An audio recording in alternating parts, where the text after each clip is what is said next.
The case for pronouns. Avoiding common errors. Hello language learners.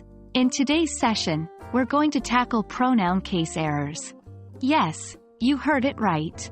We're diving into the world of pronouns and how to use them correctly.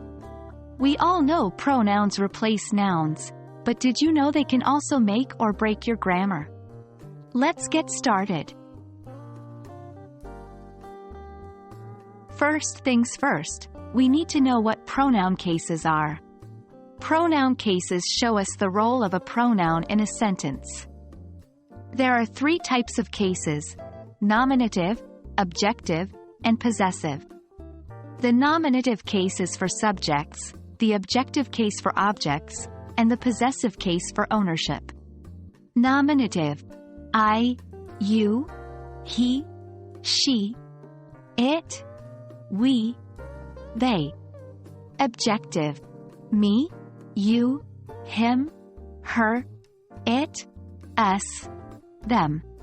Possessive: my, your, his, her, its, our, their. Now that we know the different cases, let's discuss the common errors. Error 1.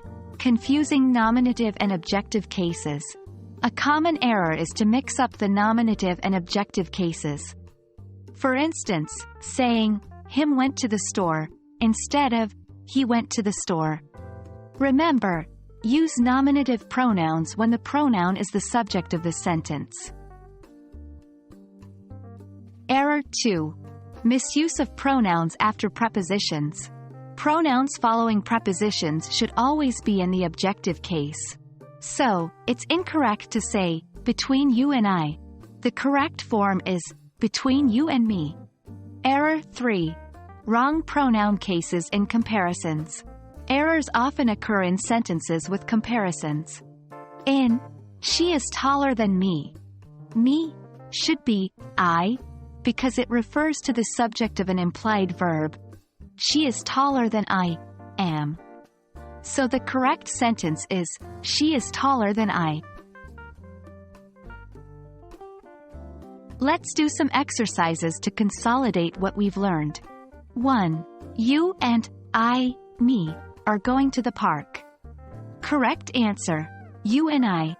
2. He is taller than I, me. Correct answer: he is taller than I. 3. This is a secret between he, him, and I, me. Correct answer: this is a secret between him and me. Remember, constant practice is key to mastering the proper use of pronoun cases.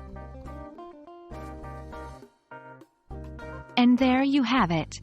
We've just wrapped up our discussion on pronoun case errors. These might seem small, but they're crucial in ensuring our grammar is on point. Just keep practicing, and soon enough, these rules will be second nature. Stay curious, keep learning, and I'll see you in our next English lesson. Keep up the great work, everyone.